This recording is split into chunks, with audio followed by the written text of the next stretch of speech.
The late autumn chill seeped through the worn soles of Father Michael's shoes as he made his nightly rounds of St. Teresa's Church. The old building groaned under the relentless wind, its stained glass windows rattling like skeletal teeth. He'd been the parish priest for over 20 years, and every corner of the church held a memory, a whisper of the countless souls who had sought solace within its stone walls. But lately, a disquiet had settled over him, a feeling as pervasive and cold as the November air. It began subtly, a persistent draft in the usually still sacristy, a faint, almost imperceptible odor that he couldn't quite place. He'd initially dismissed them as the quirks of an aging building, the tricks of an old man's senses. But the feeling persisted, growing stronger with each passing day. Tonight, the feeling was almost unbearable, a heavy weight pressing down on his chest. He paused in the nave, the vast space swallowed by shadows. The moonlight, fractured by the intricate patterns of the stained glass, cast eerie shapes on the empty pews. He ran a hand along the smooth, cool wood of a pew, his mind replaying the day's events. Nothing out of the ordinary: confessions, a small afternoon service, a brief meeting with the parish council. Yet the unease remained, a nagging suspicion that something was profoundly wrong within the sacred space he had dedicated his life to. He continued his rounds, his footsteps echoing in the stillness. As he passed the confessional booths, a shiver ran down his spine. He could almost hear the hushed whispers of penitents, the weight of their sins hanging in the air. He moved towards the altar, the focal point of the church, its simple wooden cross illuminated by a single flickering candle. He knelt, offering a silent prayer for peace, for clarity, for an end to the unsettling feeling that gripped him. It was as he rose that he noticed it again. The faint odor, this time stronger, more distinct. It was earthy, almost metallic, and it seemed to be emanating from the direction of the old crypt beneath the church. The crypt had been sealed for decades, the final resting place of a few prominent figures from the parish's early history. No one had been interred there in his time. A seed of apprehension took root in his mind. He had always been told that the crypt was sound, the stone sealed tight. He retrieved his heavy ring of keys from his pocket, the metal cold against his palm. He hesitated for a moment, the weight of his years and the sanctity of the place warring with the growing sense of dread. But the insistent odor, the pervasive unease, finally tipped the scales. He had to know. He had to investigate. He made his way to the side door that led down to the crypt, his heart pounding in his chest. The air grew colder as he descended the narrow stone steps, the darkness swallowing the weak beam of his flashlight. The heavy iron door to the crypt was exactly as he remembered it, thick, dusty, and secured with a large, rusty padlock. He selected the key, and with a groan of protesting metal, the lock sprang open. He pushed the heavy door inward, revealing a darkness that seemed to absorb the light. The odor was overpowering now, a sickeningly sweet and metallic stench that made his stomach churn. He raised his flashlight, its beam cutting through the oppressive gloom, and stepped inside. The air inside the crypt was thick and still, heavy with the cloying odor that had drawn Father Michael down. Dust motes danced in the beam of his flashlight, illuminating rows of stone sarcophagi, their surfaces etched with the names and dates of the deceased. The silence was profound, broken only by the sound of his own breathing. He moved slowly, his flashlight beam sweeping across the ancient stones, searching for the source of the smell. He knew the history of those interred here, the church's founding benefactor, a respected doctor, a young woman who had died tragically in the influenza pandemic. Their stories were part of the parish lore, their presence a silent testament to the passage of time. He couldn't fathom anything untoward happening in this sacred space. As he reached the far end of the crypt, his flashlight beam caught something that made his blood run cold. Behind a large, ornate sarcophagus, partially obscured by shadow, was a disturbance in the stone floor. It looked as though some of the flagstones had been moved, the mortar chipped away. He moved closer, his apprehension growing with each step. Kneeling down, he ran his hand along the rough edges of the displaced stones. They were loose, not properly reset.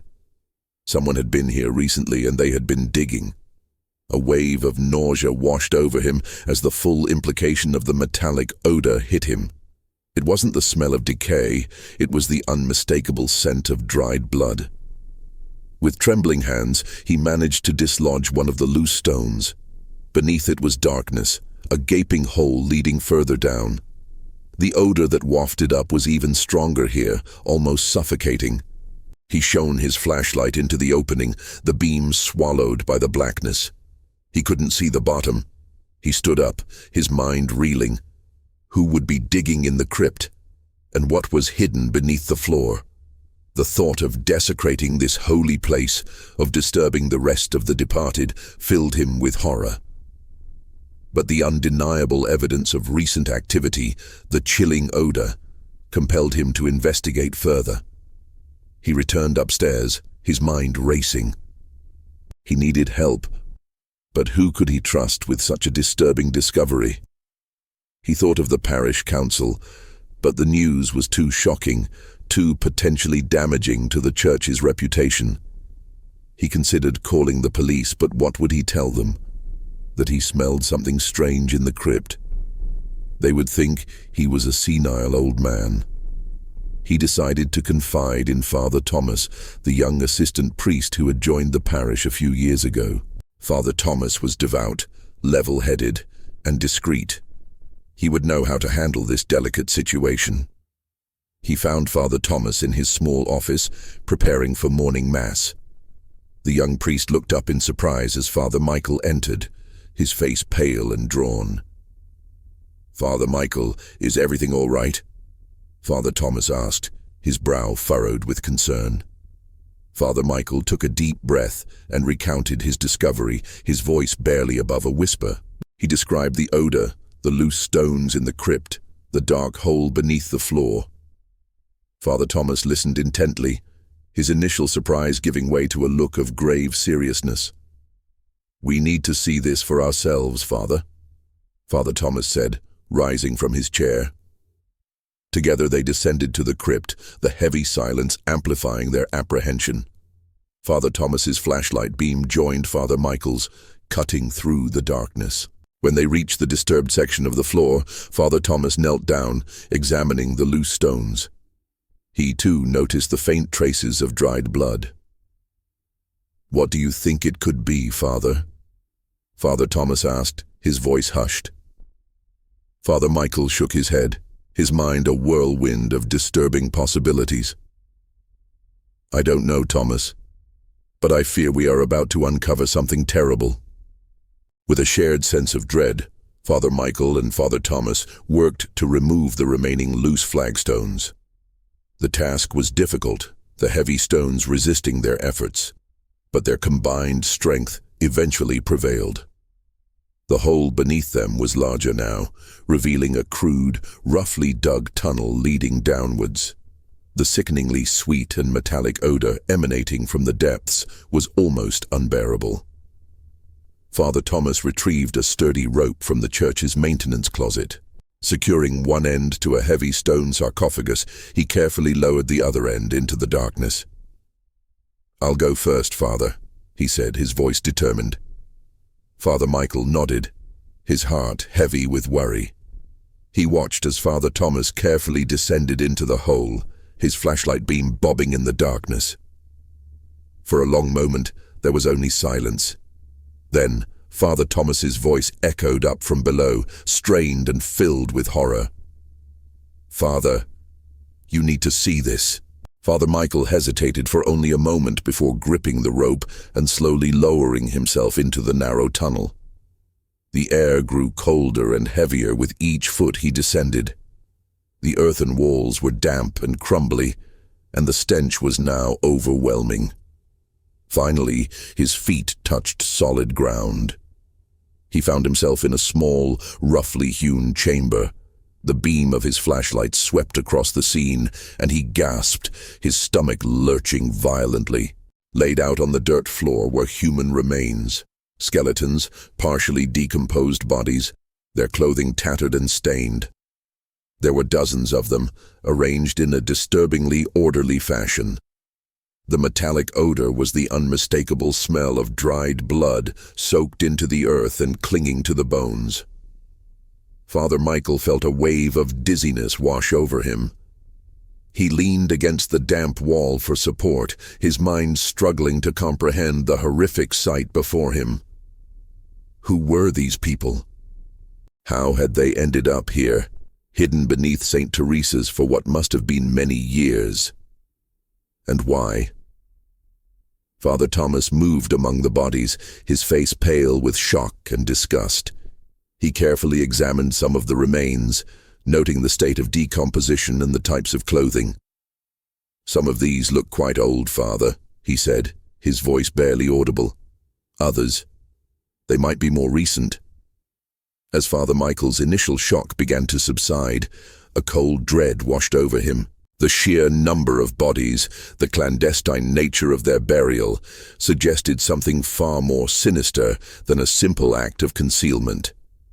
This was a deliberate, systematic disposal of human life. He noticed something else, something that sent a fresh wave of horror through him. Many of the skeletons showed signs of trauma, fractured skulls, broken limbs. And among the remains they found strange symbols etched into the dirt floor, symbols he didn't recognize, symbols that spoke of dark rituals and unspeakable acts. "This wasn't just about hiding bodies, Father," Father Thomas said, his voice trembling. "This was something else." They spent what felt like an eternity in the chamber, documenting their gruesome discovery as best they could. The sheer scale of the atrocity was overwhelming. 56 bodies. 56 lives brought to a horrifying end and concealed beneath the sanctity of their church. The ritual that defied church law, the title echoed in Father Michael's mind, taking on a chillingly literal meaning. They knew they couldn't keep this a secret. This was beyond the purview of the church. The authorities had to be notified.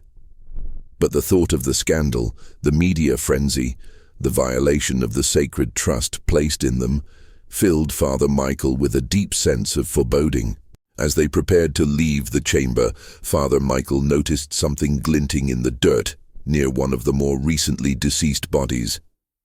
He bent down and picked it up. It was a small, silver locket, intricately engraved. He opened it, revealing 2 tiny photographs, a young woman and a child. A pang of sorrow pierced his heart.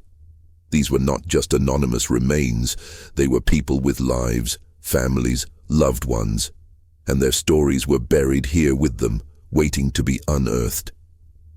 Emerging from the depths of the crypt and back into the familiar surroundings of the church felt surreal. The normalcy of the sanctuary above stood in stark contrast to the horror they had just witnessed below. Father Michael and Father Thomas knew they had a grave responsibility. The discovery of 56 bodies was a crime of immense proportions, and concealing it was not an option. They decided to call the local police department. Father Michael made the call, his hand trembling as he spoke to the dispatcher, his voice heavy with the weight of their discovery. He kept the initial report brief, stating only that they had found human remains in a previously sealed section of the church crypt. He knew that providing too many details over the phone would sound unbelievable. Within the hour, 2 uniformed officers arrived, their expressions a mixture of curiosity and skepticism. Father Michael and Father Thomas led them down to the crypt, the officers' flashlights cutting through the darkness. As they descended into the chamber and the overwhelming stench hit them, their skepticism quickly turned to grim realization. The scene that unfolded before the officers' eyes was met with stunned silence. The sheer number of bodies, the crude arrangement, the strange symbols etched into the floor, It was a tableau of unimaginable horror. They immediately secured the area and called for backup. Soon, the crypt was swarming with police officers, detectives, and forensic investigators. The quiet sanctity of St. Teresa's was shattered by the flashing lights and hushed, urgent voices. The investigation had begun. Father Michael and Father Thomas recounted their discovery to the lead detective, a sharp, no-nonsense woman named Detective Miller. They explained the history of the crypt, the strange odor that had prompted their investigation, and the unsettling feeling that had been growing within the church. Detective Miller listened intently, her expression grave. She asked detailed questions about the church's history, any unusual events that had occurred over the years, and the identities of those who had access to the crypt. The forensic team began the arduous task of documenting and removing the remains. It was a painstaking process, each body carefully examined and tagged. The atmosphere in the crypt was heavy with the weight of death and the lingering sense of something deeply wrong. As the investigation unfolded, the media caught wind of the discovery. News vans descended upon the quiet neighborhood, and reporters clamored for information. The story of the bodies beneath St. Teresa's spread like wildfire, shocking the community and the nation. Father Michael watched the unfolding events with a heavy heart. The church, a place of solace and faith, had become the center of a gruesome mystery. The trust of his parishioners had been shaken, their sense of security shattered. Days turned into weeks as the investigation continued. The forensic team worked tirelessly to identify the victims and determine the cause of death. The strange symbols found in the chamber were sent to experts for analysis. The police interviewed current and former members of the parish, searching for any clues that might shed light on the horrific events that had taken place beneath their feet. The initial findings of the forensic team were disturbing. The bodies spanned a significant period of time, some dating back decades, others more recent. The causes of death varied, but many showed signs of violence. The silver locket found by Father Michael became a focal point of the early investigation. The photographs inside were circulated, and eventually the young woman and child were identified as Sarah and Emily Carter, who had disappeared without a trace 15 years prior. Their disappearance had been a local tragedy, a cold case that had never been solved. Now, the discovery of their remains in the crypt of St. Teresa's opened up a chilling new chapter in their story. The revelation that at least one of the victims had been a missing person sent shockwaves through the community. It raised the terrifying possibility that others among the 56 bodies might also be linked to unsolved disappearances. As the investigation continued, Detective Miller paid Father Michael another visit. She informed him that the preliminary analysis of the symbols found in the crypt suggested a connection to a secretive, potentially dangerous religious cult that had been active in the region decades ago. The cult was known for its extreme beliefs and its practice of ritualistic killings. The news sent a shiver down Father Michael's spine. The thought that such darkness could have infiltrated his church, could have been operating in secret beneath its very foundations, was deeply unsettling.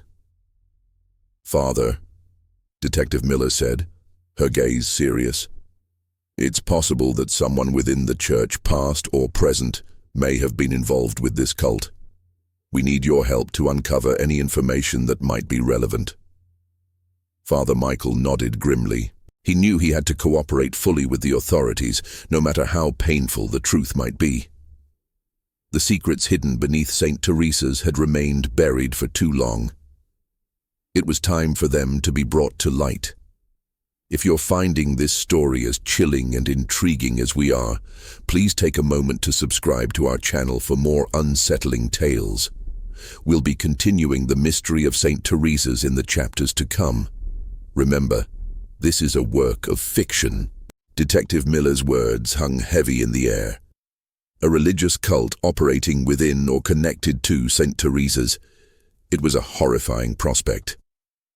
Father Michael racked his memory, searching for any unusual occurrences, any strange individuals who might have passed through the parish over the years.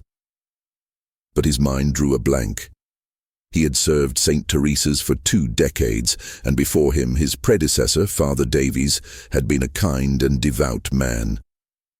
He couldn't imagine either of them being involved in something so sinister.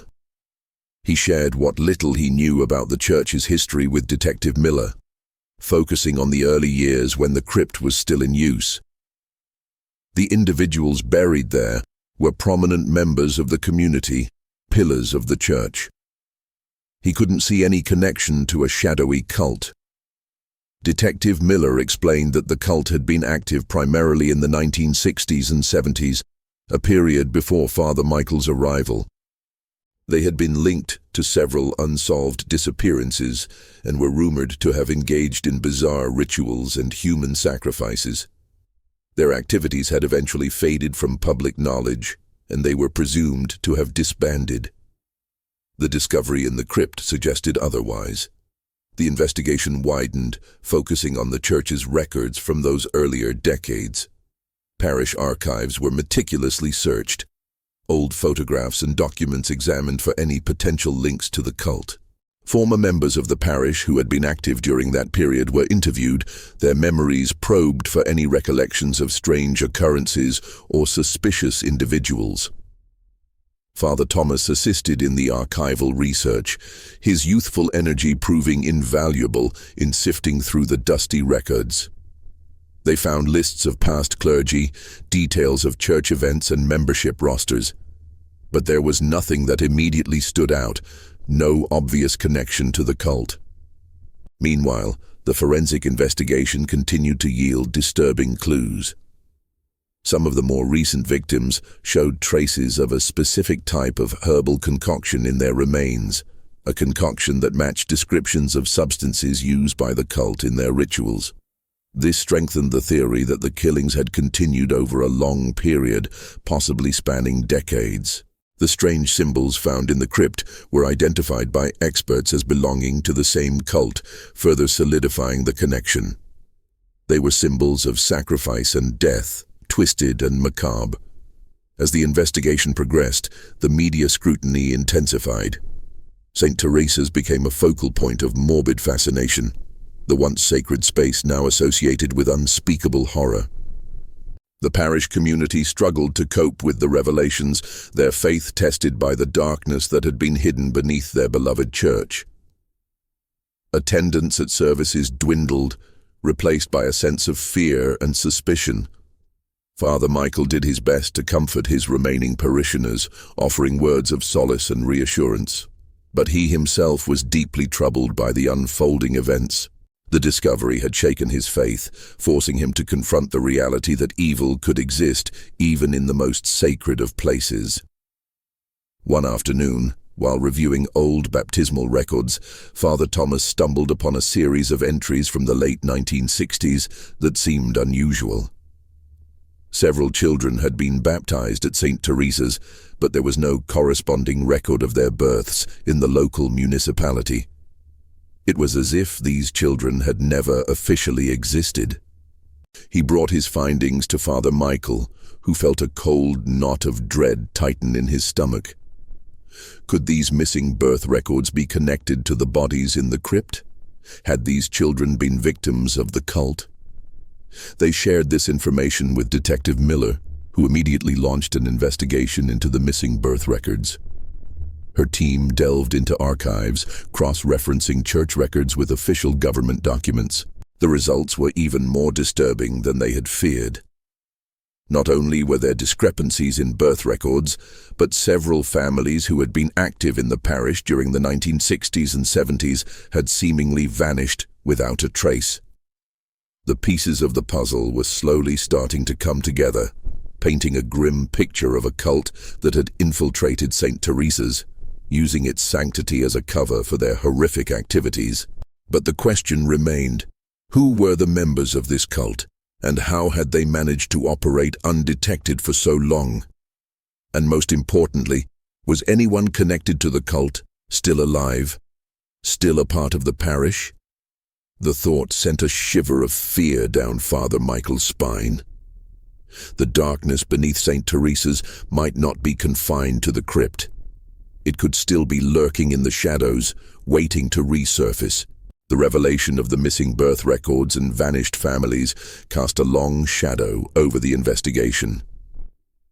It became clear that the cult's influence within St. Teresa's had been far more extensive than initially imagined. The focus shifted to identifying individuals who had been active in the parish during the key period and who might have had connections to the cult.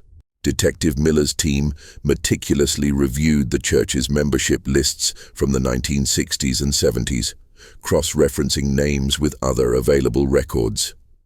They also interviewed elderly members of the community who had long-standing ties to the church, hoping to glean any insights or memories that might be relevant.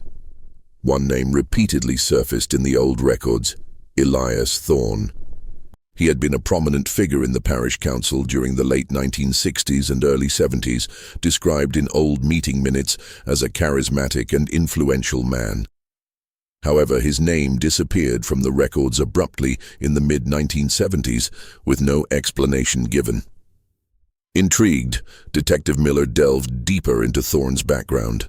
She discovered that he had been a fervent advocate for a more traditional and esoteric interpretation of Christianity, views that had occasionally clashed with the more mainstream theology of the church.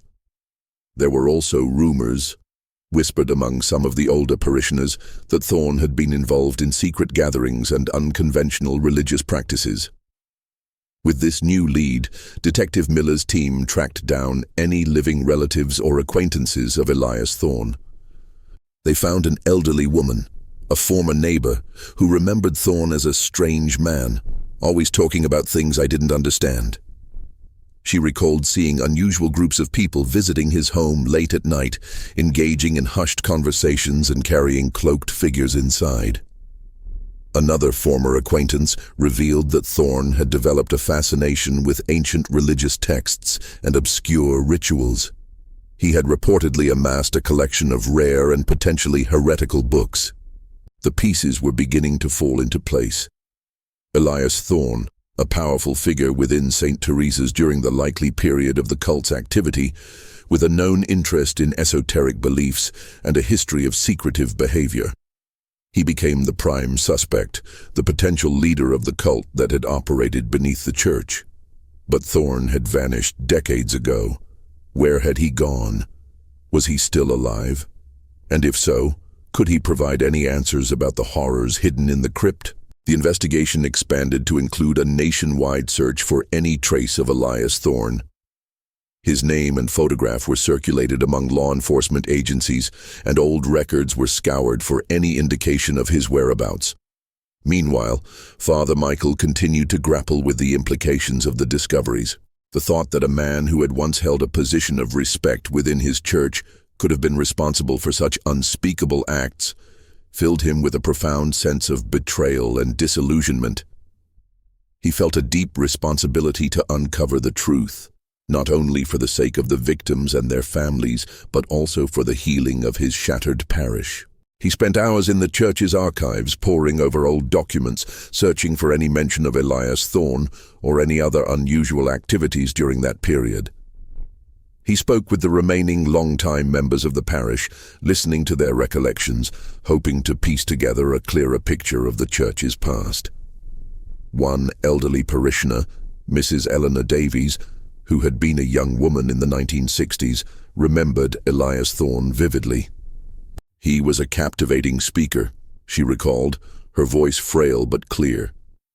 He could make you believe anything, but there was something unsettling about him, a darkness in his eyes. She also remembered a group of Thorne's devoted followers, a small inner circle who seemed to hang on his every word. They were a secretive bunch, keeping to themselves and rarely interacting with the rest of the parish. Mrs.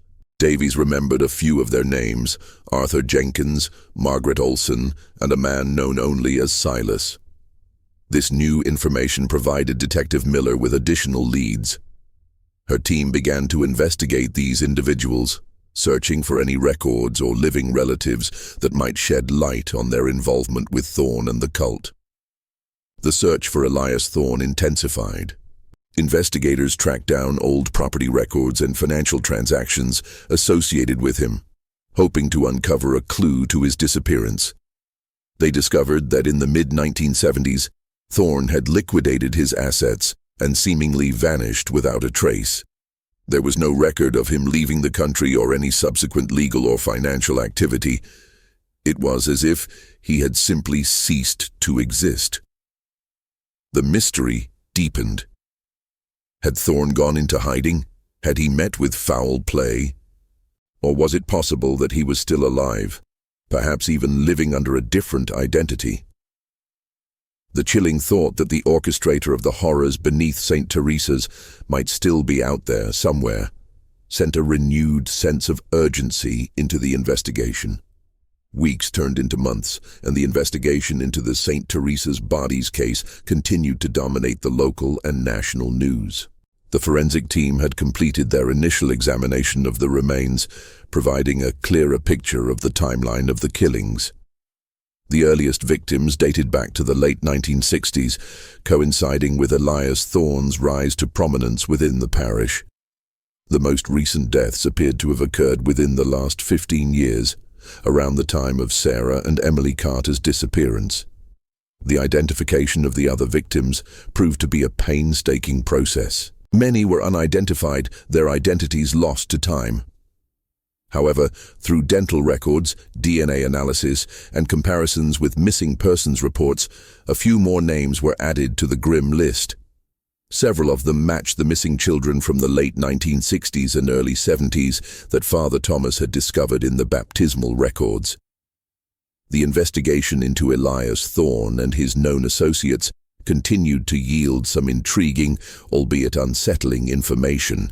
Arthur Jenkins had died in a house fire in the early 1980s, a fire that was ruled accidental but now looked suspicious in light of the recent discoveries. Margaret Olson had moved out of state in the late 1970s, and attempts to locate her proved unsuccessful. The most elusive of Thorne's followers was Silas.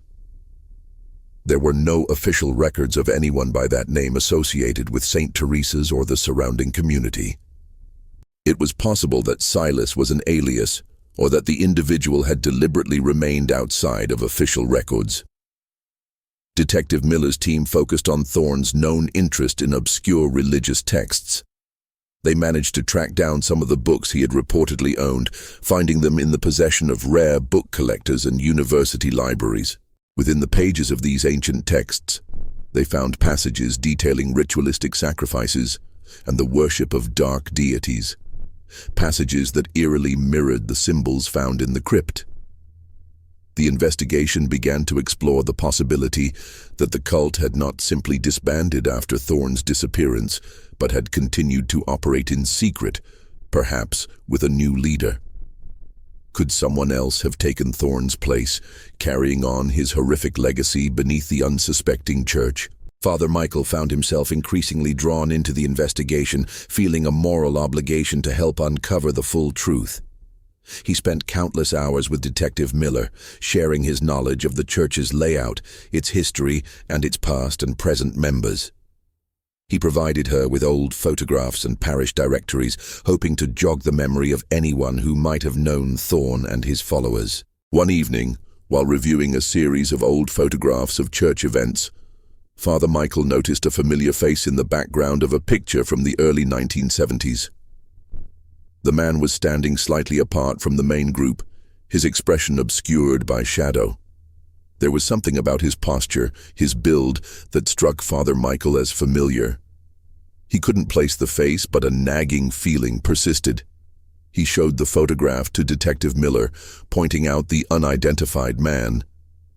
Detective Miller had the photograph enhanced and compared it to their database of known individuals and missing persons. The results were inconclusive. Frustrated, Father Michael decided to delve into his own personal archives. He had inherited a collection of old photographs and documents from his predecessor, Father Davies. He spent hours sifting through the dusty boxes, his hope dwindling with each passing moment. Then, tucked away in the back of an old photo album, he found it. a photograph taken at a small gathering of church members in the late 1980s, long after Thorne's disappearance. Standing in the corner, slightly out of focus, was the same man from the earlier photograph.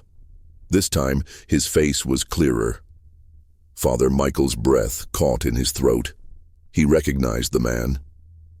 It was Mr. Peterson, the quiet, unassuming church organist, who had been a part of the parish for over 30 years. He was a fixture at every service, his music a comforting presence. Father Michael had never suspected anything amiss. He immediately contacted Detective Miller, his voice trembling with urgency. He told her about the photographs and his identification of Mr. Peterson. Detective Miller was intrigued. Mr. Peterson had been interviewed early in the investigation, but he had claimed to have no knowledge of Thorne or any unusual activities in the church's past. Detective Miller dispatched a team to Mr. Peterson's home.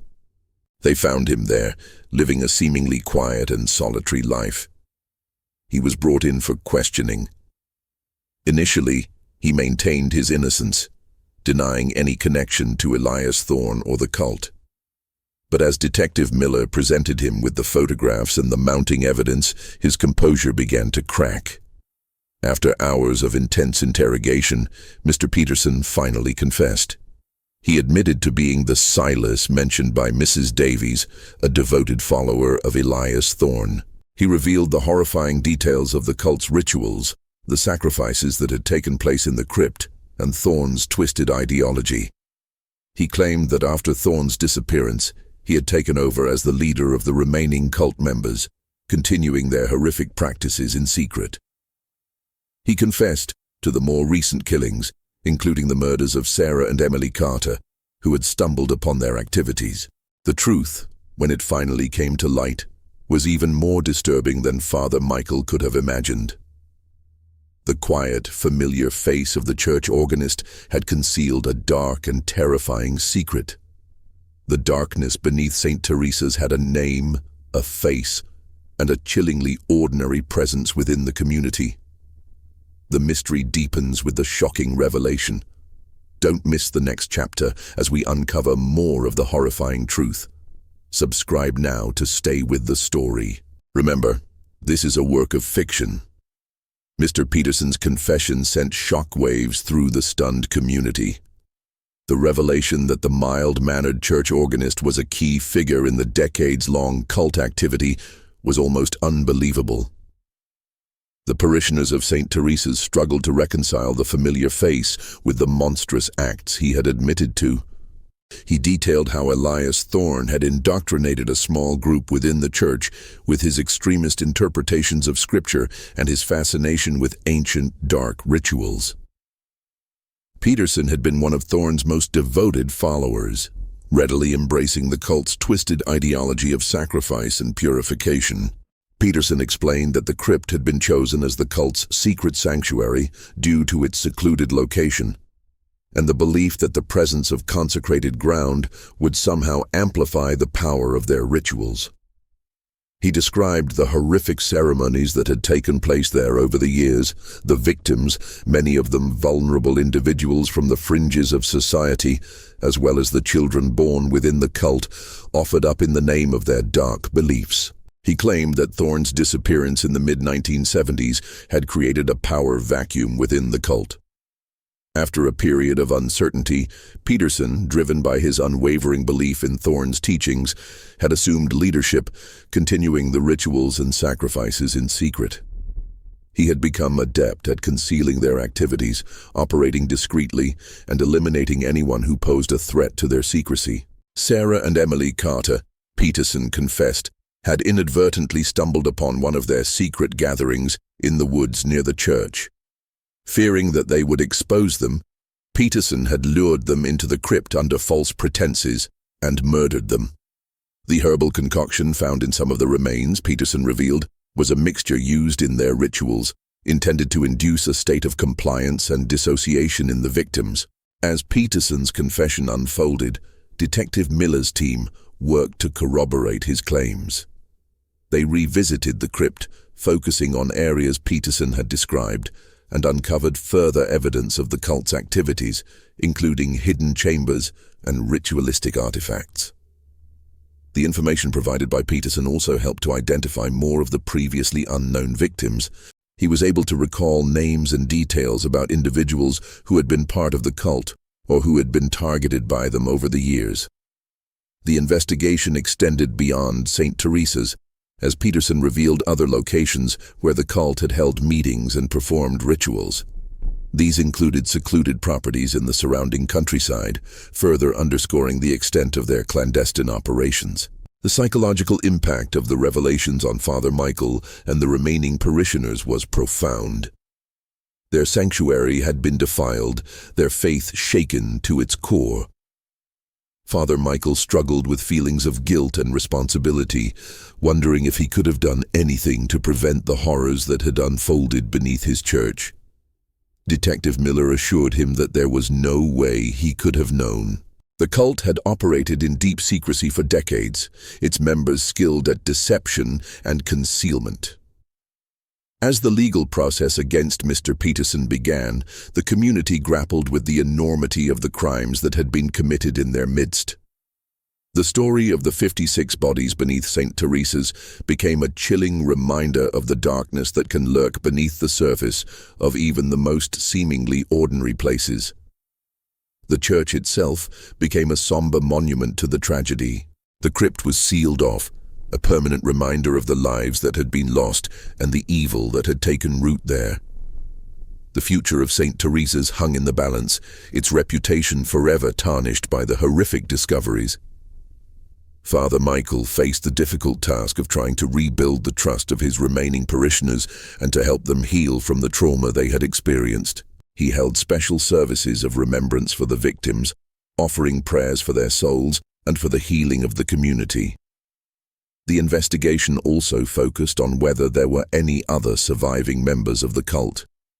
Peterson provided the names of individuals who had been involved at various times, and law enforcement agencies worked to track them down. Some had died, others had disappeared, and a few were located and brought in for questioning. While some admitted to being involved in the cult's activities in the past, Peterson was the only one directly implicated in the murders. The case of the bodies beneath St. Teresa's served as a stark reminder of the dangers of religious extremism and the importance of vigilance against the insidious nature of evil. It was a tragedy that would forever be etched in the history of the community. The legal proceedings against Mr. Peterson moved with a chilling swiftness, a testament to the undeniable weight of the evidence. His meticulous, horrifying confession, coupled with the painstaking work of the forensic team and their corroborating findings from the crypt, left absolutely no room for doubt. He faced multiple counts of murder, and the prospect of spending the rest of his life within the confines of a prison cell loomed over him, a fitting end to a life dedicated to darkness. As the trial drew to its inexorable close, the full, unvarnished horror of the cult's activities was laid bare for all to witness. The unemotional testimony of forensic experts, detailing decades of death, combined with the chillingly precise accounts of Peterson's confession, and the heart-wrenching stories pieced together about the victims, painted a grim, indelible picture. It was a tableau of systematic, ritualistic killings and a chillingly successful concealment, spanning generations. The community, a collective entity reeling from the revelations, watched the proceedings with a complex mixture of grief for the lost, simmering anger at the betrayal, and a desperate, almost palpable yearning for closure. The revelation that their seemingly benevolent church organist, a fixture in their lives for decades, was, in fact, a cold-blooded killer, had shattered their fundamental sense of security. It left a profound, festering scar on their collective psyche, a wound that would take years to heal. Father Michael, his face a mask of sorrow and determination, attended as much of the trial as his duties allowed. His heart was heavy with an almost unbearable grief for the victims and their devastated families. Beyond his pastoral sorrow, He felt a profound, almost personal sense of responsibility. He believed it was his solemn duty to ensure that the complete truth was meticulously revealed, and that justice, in its purest form, was served, no matter how painful the process. The trial culminated, inevitably, in a guilty verdict on all counts. Mr. Peterson was sentenced to life imprisonment without the possibility of parole. This judgment, though it couldn't bring back the lost lives, brought a significant measure of relief to the shattered community. It was a tangible sense that accountability had, at last, been achieved, that the monster had been caged. Yet the judgment was not a panacea. The healing process for St. Teresa's and its parishioners was far from over. In many ways, it had only just begun. The church building itself, a venerable structure of stone and stained glass, seemed to carry the immense weight of its dark history. For many, the very thought of setting foot inside was overwhelming. The indelible memories of the horrors unearthed in the crypt proving too potent, too agonizing to bear. The sacred space felt tainted, a silent witness to unspeakable acts. Father Michael, unwavering in his commitment, worked tirelessly with the unwavering support of his bishop and other religious leaders. His mission, to try and restore faith within a community that felt utterly betrayed and shaken to its core. He organized vital counseling services for those most affected by the tragedy, providing a safe space for grief and trauma. He also held numerous gatherings and vigils, creating opportunities for parishioners to share their overwhelming grief, to voice their fears, and to collectively begin the long, arduous process of healing. Discussions about the future of St. Teresa's were inevitable and often heated. Some parishioners, still reeling from the shock, felt vehemently that the building should be deconsecrated and perhaps even torn down. Its very existence, they argued, was a constant, painful reminder of the unspeakable evil that had transpired within its walls. It was a monument to their darkest fears. Others, however, argued passionately that the church was still a sacred space, a vessel for generations of faith. They believed that with time, prayer, and concerted effort, it could once again become a genuine place of solace, spiritual renewal, and unwavering faith, cleansed of its past. Father Michael, with a conviction born of deep spiritual reflection, believed profoundly that abandoning the church would be a profound victory for the darkness that had sought so insidiously to defile it. He became a tireless advocate for a path of remembrance and reconciliation. He suggested creating a tangible memorial for the victims, perhaps a serene peace garden on the church grounds, or a powerful commemorative plaque installed prominently within the nave.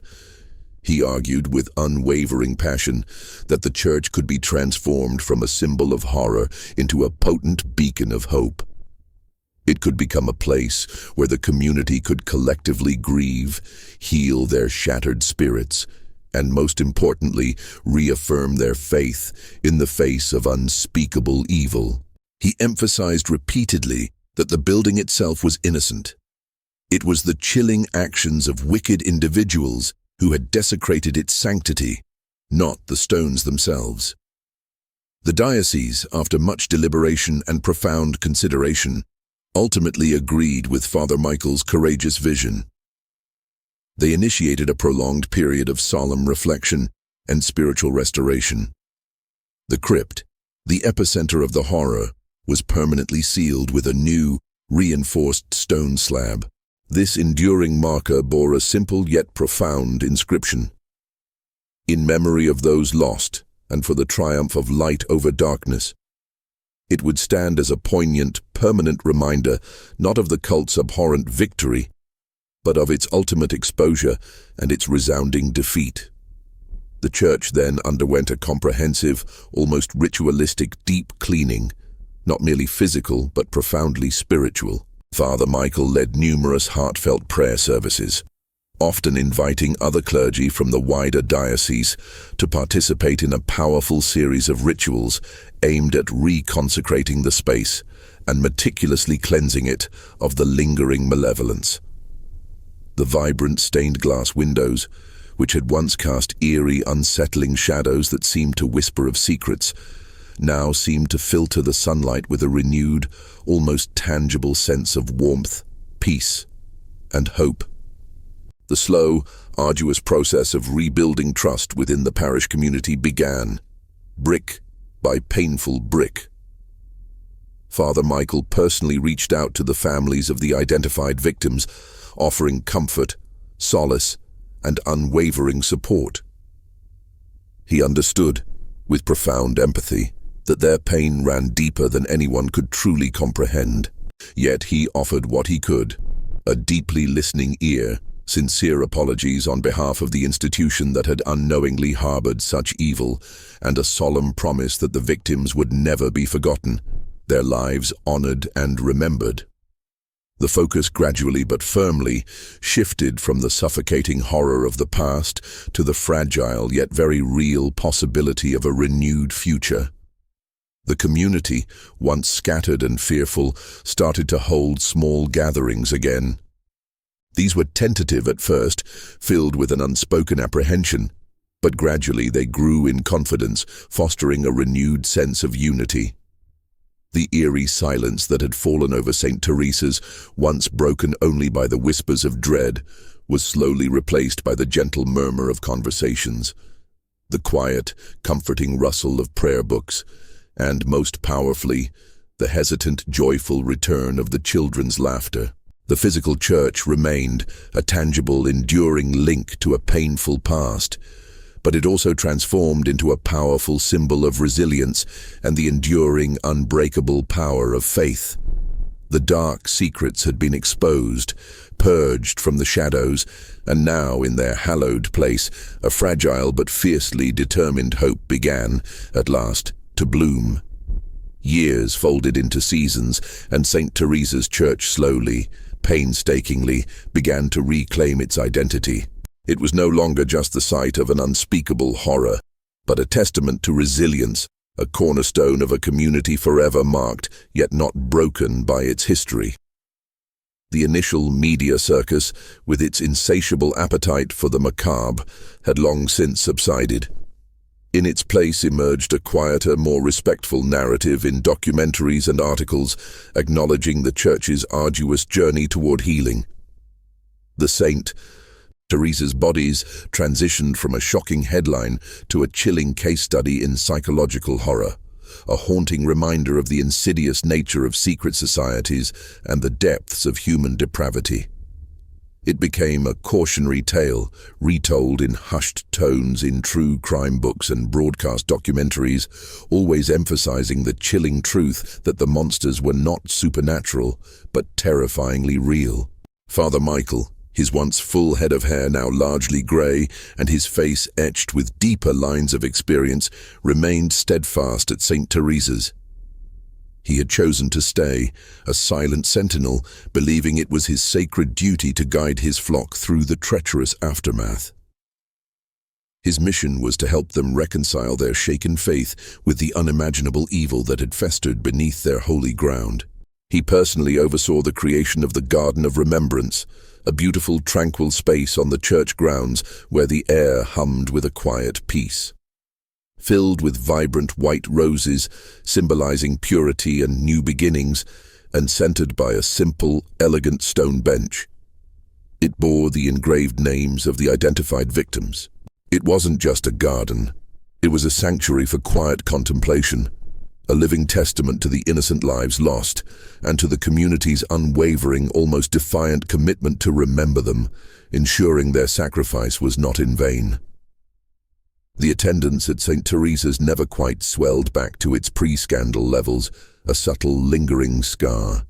Yet, a core group of deeply dedicated parishioners remained, their faith forged anew in the crucible of adversity. This faithful remnant was slowly, steadily bolstered by new members. These newcomers weren't drawn by morbid curiosity, but by the Church's compelling story of resilience, its profound honesty, and its transparent commitment to confront its past. Father Thomas, the diligent young assistant priest whose initial bravery had been instrumental in the discovery, eventually accepted a position at another parish. He carried the indelible lessons learned from St. Teresa's with him, a quiet wisdom shining in his eyes, forever shaped by the darkness he had helped to bring to light. Mr. Peterson remained incarcerated, a stark, unchanging reminder of the evil that had been unearthed. From behind bars, he never offered a flicker of remorse, holding chillingly firm to his twisted beliefs. He was a monument to unrepentant depravity. The other former cult members, identified through his chilling testimony, either faced lesser charges, their active involvement limited to manipulation rather than direct participation in the murders, or had simply faded into obscurity. It became unequivocally clear the true architects of this decades-long horror were Thorne and Peterson. The chilling mystery of Elias Thorne's final fate remained, an unsettling loose end that prevented complete closure. Despite extensive nationwide searches and countless hours of investigation, no definitive trace of him was ever found. Some theorized he had successfully vanished into deep hiding, living under an assumed identity somewhere far away, still clinging to his dark, perverted ideology, perhaps even believing he had achieved some twisted form of enlightenment. Others speculated, with a shudder, that he had met his end at the hands of his own twisted rituals, perhaps an ultimate, self-sacrificial act designed to elevate him to some grotesque spiritual plane. The enduring ambiguity of his disappearance only intensified and added to the chilling, almost mythical legacy of the St. Teresa's cult. It was a phantom limb of fear, a constant whisper of what might still be out there. One crisp autumn evening, mirroring the very night years ago when he had first sensed the creeping disquiet, Father Michael walked slowly through the now peaceful nave of St. Teresa's. The moonlight, no longer fractured by fear, streamed through the vibrant stained glass windows, casting familiar, comforting patterns of colored light on the ancient stone floor. The chill in the air was merely the season's embrace, not the cold grip of dread that had once permeated every corner. The faint earthy smell was from the old wood and damp stone, a scent of history, not the cloying metallic stench of death that had once assaulted his senses. He paused by the sealed crypt entrance, his hand gently touching the cool, unyielding stone. The scars of the past were still there, the memories sharp and unyielding, but they no longer held the power to paralyze him with fear. The profound darkness, once hidden and insidious, had been exposed, confronted head-on, and ultimately contained. The overwhelming terror that had once gripped him had been slowly, painstakingly replaced by a somber resolve, an unwavering commitment to vigilance, and a profound, hard-won appreciation for the fragile yet enduring light of human connection and unwavering faith. Father Michael understood with absolute clarity that true evil was not supernatural, a ghostly apparition, or a mystical curse. It was the chillingly human capacity for cruelty, for insidious manipulation, and for the grotesque perversion of belief. The horrors beneath St. Teresa's served as a constant silent reminder that even in the most sacred of places, vigilance was paramount. It taught that the greatest mysteries often lay hidden, not in the paranormal realm, but in the unfathomable depths of the human heart. The Church stood not as a monument to horror, but as a living testament to survival, to the potential for redemption, and to the enduring, unbreakable power of a community that chose to face its darkest chapter head-on and emerge, scarred but undeniably unbroken, into the light of a new day. If you found yourself gripped by this intricate tale of psychological suspense and enduring mystery, make sure to subscribe to our channel for more thrilling stories that will keep you on the edge of your seat. And remember, this entire story was a work of fiction crafted purely for your entertainment. For another unsettling mystery, be sure to watch our video, 1850, Spain. the convent where 28 women were found sleeping and never woke.